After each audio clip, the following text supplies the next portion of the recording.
Hello student, welcome to my YouTube channel. So student, आज हम start करते हैं class 10th chemistry chapter second, acid base and salt. So हम कह सकते हैं ये एसिड बेस एंड सॉल्ट का लेक्चर नंबर फर्स्ट है और यहाँ पर हम एसिड के फर्स्ट ऑफ ऑल एसिड के बारे में डिस्कस करेंगे। चूँकि हमें पता है कि एसिड बेस एंड सॉल्ट ये चैप्टर हमारे क्लास 10th के बोर्ड एग्जाम के पर्सपेक्टिव से काफ़ी इम्पोर्टेंट है और यहाँ से काफ़ी क्वेश्चंस पूछे जाते हैं। और चूँकि एसिड बेस ये सारी चीज़ें हमारे डेली लाइफ में भी यूज़ होती हैं तो इनके बारे में हमें जानना ज़रूरी है। So student, properties of acid के बारे में अगर डिस्कस करें तो हम कह सकते हैं कि एसिड हैव सावर टेस्ट। ये स्वाद में कैसा होता है? खट्टा होता है। ओके, स्वाद में खट्टा होता है। Second point, they turn blue litmus solution red.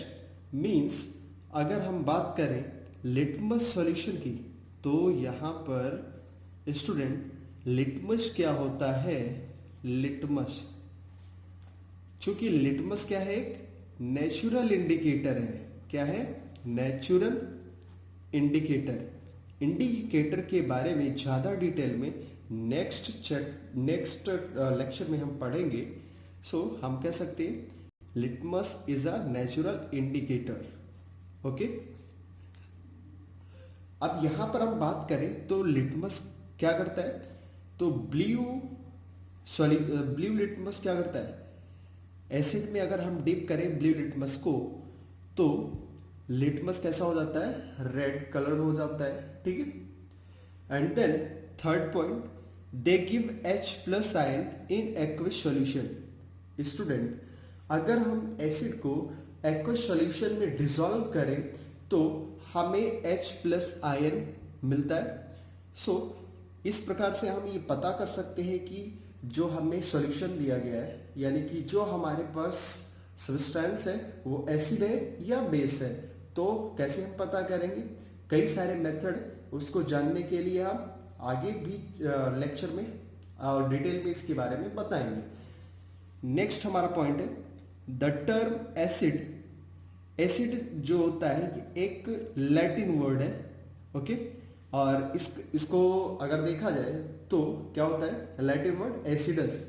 Acidus का मतलब होता है खट्टा। तो एसिड वर्ड लैटिन है जिसका मतलब होता है खट्टा। ओके, सो मूव करते हैं यहाँ सेकेंड। ओके, सो फोर्थ पॉइंट हमारा हो गया। अब एक हम यहाँ बात कर लेते हैं कि एसिड चूंकि स्वाद में खट्टा होता है तो क्या हो सकता है? जैसे लेमन, आप अगर लेमन को टेस्ट करेंगे तो उसका स्वाद सावर होगा, खट्टा होगा। लेमन, और उसके बाद इसमें लेमन सिट्रिक एसिड होता है। ठीक है। अब अगर हम बात करें लिटमस पेपर की तो लिटमस पेपर लाइकेन से बनता है। Okay, litmus paper made by lichen. Okay, so इसीलिए हम लिटमस पेपर को नेचुरल इंडिकेटर बोलते हैं। Natural indicator. Okay, so indicator में डिटेल में हम जानने के लिए आगे लेक्चर में हम बात करेंगे। सो अब देखते हैं नेक्स्ट टॉपिक पे मूव करते हैं। Strong acid. What is strong acid? तो स्ट्रॉन्ग एसिड की अगर बात करें तो यहां पर जैसे hydrochloric acid, sulphuric acid, nitric acid, ये आपके क्या होते हैं? स्ट्रॉन्ग एसिड होते हैं। अब ये स्ट्रॉन्ग एसिड कैसे होते हैं तो हम यहां पर बात करेंगे स्ट्रॉन्ग एसिड के बारे में। तो हम कह सकते हैं स्ट्रॉन्ग एसिड वह होते हैं जो, जैसे ही हमने सपोज ये हमारे पास एक्वस सॉल्यूशन है, this is aqueous solution. Aqueous solution, अब इस एक्वस सॉल्यूशन में हमने HCl को डाल दिया तो HCl हाइड्रोक्लोरिक एसिड को यहां पर मिला डालने पर क्या होगा, HCl कंप्लीटली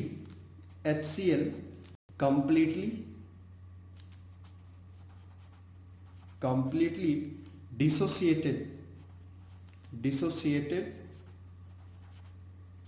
इन, अब ये चूंकि यहां स्पेस नहीं है मैं इधर राइट कर दे रहा हूं, तो HCl कंप्लीटली डिसोसिएट हो जाता है इन H plus and Cl minus में।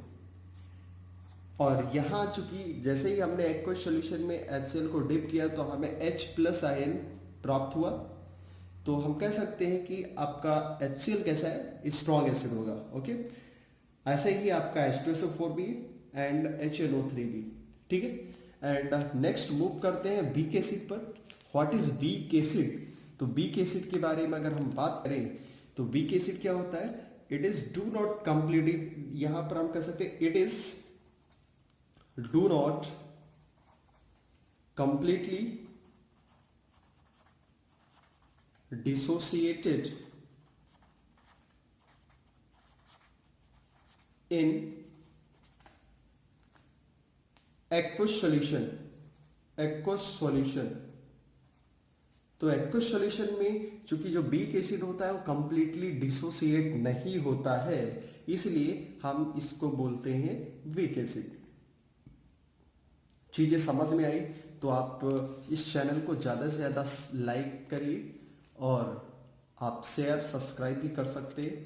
अगर आपको ये लेक्चर अच्छा लगता है, आपके लिए ही है, क्लास 10th बोर्ड के लिए ही है, तो आप इसको ज़्यादा से ज़्यादा सब्सक्राइब करिए, शेयर करिए और लाइक करिए। अब यहाँ पर नेक्स्ट अगर हम बात करते हैं कॉन्सेंट्रेटेड एसिड के बारे में, तो व्हाट इज कॉन्सेंट्रेटेड एसिड? तो हम कह सकते हैं यहाँ पर एसिड के बारे में, तो मोर acid and less water. Okay, water का अमाउंट कम होगा एंड एसिड का अमाउंट ज्यादा होगा, तो इस केस को हम बोल सकते हैं concentrated acid. Okay, and dilute acid का मतलब होता है less amount of water, sorry less amount of acid and more amount of water. तो इस टाइप के हम सॉल्यूशन को डाइल्यूट एसिड बोलते हैं, ठीक है। तो आई होप आपको कंसंट्रेटेड एसिड और डाइल्यूट एसिड भी समझ में आ गया होगा। तो कंसंट्रेटेड एसिड क्या होता है, जहां पर एसिड की क्वांटिटी ज्यादा हो, तो एसिड की क्वांटिटी अगर ज्यादा है और वाटर की क्वांटिटी कम है तो उसको कंसंट्रेटेड एसिड। और अगर डाइल्यूट एसिड की बात करें तो यहाँ अमाउंट ऑफ एसिड क्या होता है, लेस होगा, अमाउंट ऑफ एसिड लेस होगा और वाटर का अमाउंट क्या होगा, मोर होगा, ठीक है। And move on, next topic is properties of basis. So what is properties of basis? तो इसके बारे में भी हम लोग डिस्कस कर लेते हैं और जानते हैं प्रॉपर्टीज, बेस की प्रॉपर्टीज क्या होती हैं। तो फर्स्ट प्रॉपर्टी क्या होती है, चूंकि इनका टेस्ट कैसा होता है, बिटर होता है, ओके, सॉपी टच होता है। एंड सेकेंड पॉइंट अगर बात करें तो ये टर्न रेड लेटमस को क्या करते हैं, रेड लेटमस सॉल्यूशन को ब्लू कर देते हैं। ओके, सो रेड लेटमस सॉल्यूशन को ये ब्लू कर देते हैं। And fourth point is they give OH minus ion in aqueous solution. तो OH minus ion aqueous solution में ये गिव देते हैं, ठीक है। तो ये प्रॉपर्टीज है आपकी बेस की। अब चूंकि यहाँ पर बेस में हम अगर बात करें तो और कुछ पॉइंट ऐड कर दें, तो पॉइंट यहाँ पर हम ऐड कर सकते हैं, चूंकि एसिड में भी हम ऐड कर सकते हैं, देख सकते हैं अगर स्पेस होगा तो, नहीं, ठीक है। तो अगर हम बेस की बात करें तो base do not react with metal, ठीक है। तो बेस मेटल के साथ रिएक्ट नहीं करता है बट एसिड रिएक्ट करता है, acid react with metal and give H2 gas, ठीक है, हाइड्रोजन गैस प्रोवाइड करता है आपका एसिड। बट यहां पर अगर हम बेस की बात करें तो बेस में क्या होता है, base do not react with metal. Okay, ठीक है। तो अब ये यहां पर और देख लेते हैं, यहां अगर हम लिख दें तो पीएच, अगर हम बेस की बात करें तो पीएच ग्रेटर देन होता है, पीएच ग्रेटर देन 7, बेस में पीएच ग्रेटर देन 7 होता है। और एसिड की अगर बात की जाए तो पीएच लेस देन 7 होता है, ठीक है, पीएच लेस देन 7। तो अगर पीएच वैल्यू, चूंकि पीएच वैल्यू हम नेक्स्ट लेक्चर में अच्छे से पढ़ेंगे, तो यहां पर क्या है, पीएच अगर लेस देन 7 है तो हमारा सब्सटेंस कैसा होगा, एसिड होगा। और अगर ग्रेटर देन 7 है तो वो क्या होगा, बेस होगा, ठीक है। इसके बारे में भी आपको बता देंगे। तो यहां पर हम ये पॉइंट ऐड कर सकते हैं, मेटल, मेटल क्या करता है, मेटल के साथ रिएक्ट करता है, मेटल के साथ एसिड रिएक्ट करता है, ठीक है। तो acid react with metal and give hydrogen gas, ठीक है। तो स्टूडेंट, आपको अगर ये लेक्चर अच्छा लग रहा है, आप ही लोगों के लिए फ्री ऑफ कॉस्ट, अगर अच्छा लग रहा है तो आप इसे ज़्यादा से ज़्यादा सब्सक्राइब करिए, शेयर करिए और सपोर्ट करिए, ठीक है। तो अब हम अगर बात करें नेक्स्ट स्ट्रॉन्ग बेस की बात करें, तो स्ट्रॉन्ग बेस में आपके कौन कौन से आ जाते हैं, जैसे sodium hydroxide, potassium hydroxide etcetera. तो ये आपके क्या होते हैं, स्ट्रॉन्ग बेस होते हैं। स्ट्रॉन्ग बेस में चूंकि जैसे सेम थिंग्स जैसे हमने स्ट्रॉन्ग एसिड भी बताया था कि कंप्लीटली डिसोसिएट इन aqueous solution called strong acid, तो यहाँ पर स्ट्रॉन्ग बेस भी सेम थिंग्स है। अगर हम बात करें सोडियम हाइड्रोक्साइड की, तो सोडियम हाइड्रोक्साइड भी कंप्लीटली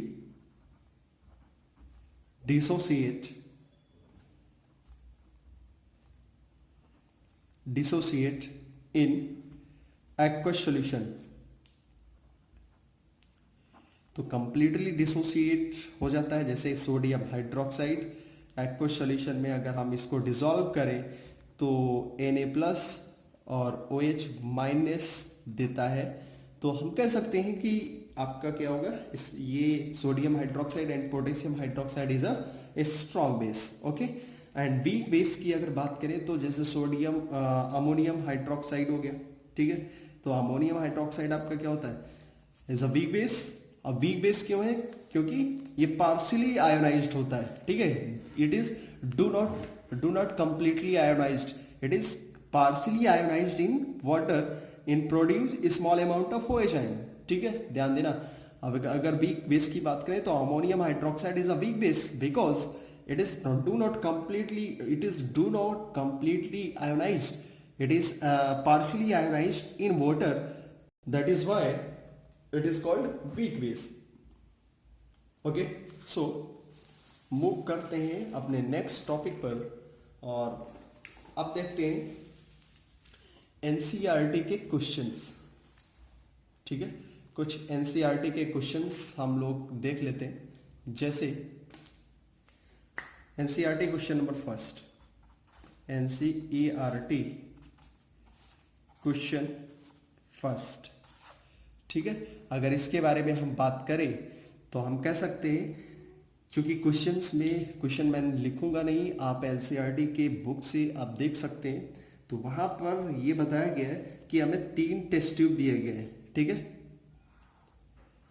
3 टेस्ट ट्यूब दिए गए हैं। और जैसे कि हमने बना दिया है सेकेंड एंड थर्ड, ठीक है। तो ये test tube number 1, 2 and 3 according NCERT questions, NCERT questions की बात करें तो वहां पर बताया गया है कि आप अगर डिस्टिल वाटर देखो, चूंकि एक में हमारे पास टोटल 3 टेस्ट ट्यूब है और हमें पता नहीं है कि तीनों टेस्ट ट्यूब में क्या है, बट एनसीईआरटी में बताया गया कि किसी एक में क्या है, any one test tube have या कंटेन डिस्टिल वाटर, ठीक है, और टू टेस्ट ट्यूब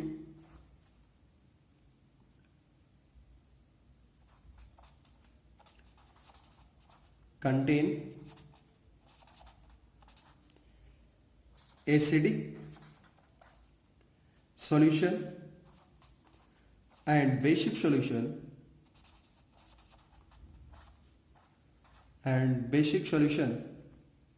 ये क्वेश्चन का ही पार्ट है, एनसीईआरटी क्वेश्चन का पार्ट है, तो कंप्लीट क्वेश्चंस आप नोट कर लीजिएगा।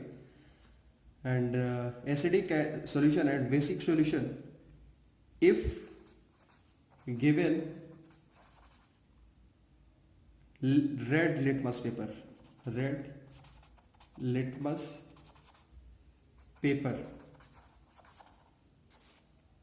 तो अगर हम बात करें इस क्वेश्चन के बारे में, तो हमें 3 टेस्ट ट्यूब दिए गए हैं 1, 2 एंड 3, और बोला गया है इस क्वेश्चन के अकॉर्डिंग ये चीज स्टेटमेंट दिया गया है कि किसी एक में डिस्टिल वाटर है एंड 2 एंड 3 में किसी एक में एसिड या बेस है।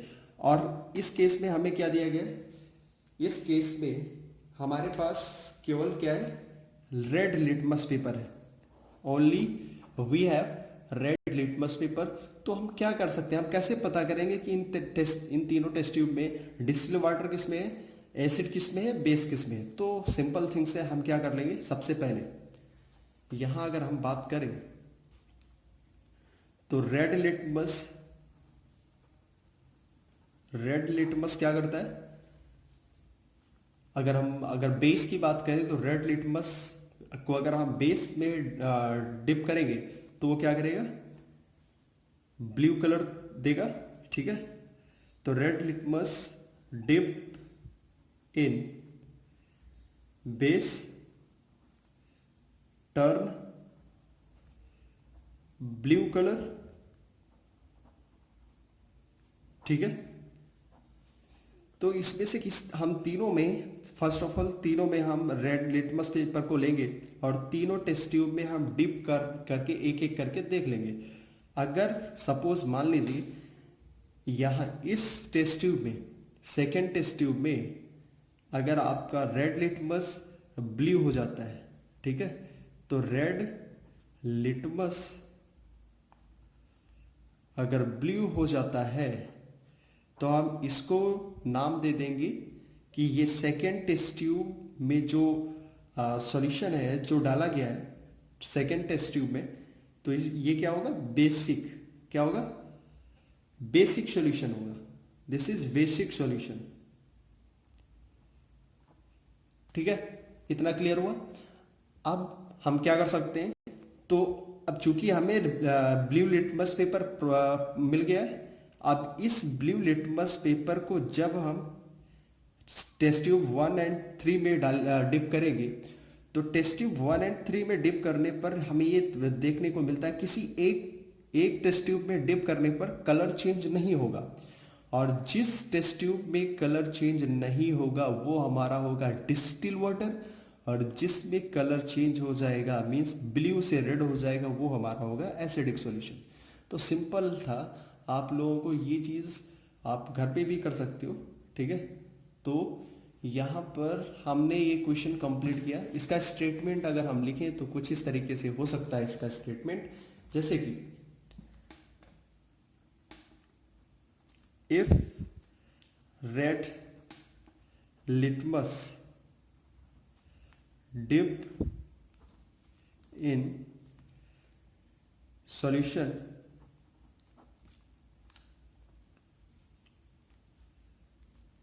give blue colour known as basic solution. तो रेड लिटमस को अगर हम सॉल्यूशन में डिप करेंगे और वो ब्लू हो जाता है तो बेसिक सॉल्यूशन होगा। और स्टेटमेंट सेकंड की बात करें तो blue litmus turn red colour called acidic solution. ठीक है। एंड अगर थर्ड पॉइंट की बात करें तो लिटमस पेपर नाइदर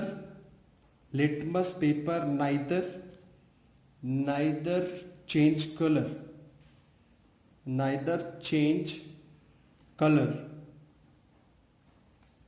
ठीक है। तो जहां पर लिटमस पेपर का कलर चेंज नहीं होगा उस सॉल्यूशन को हम बोल देंगे डिस्टिल वाटर। ठीक है। तो आई होप आपको ये लेक्चर पसंद आया होगा, और अगर आपको ये लेक्चर अच्छा लगा तो आप इसे ज़्यादा से ज़्यादा लाइक करिए, शेयर करिए, सब्सक्राइब करिए।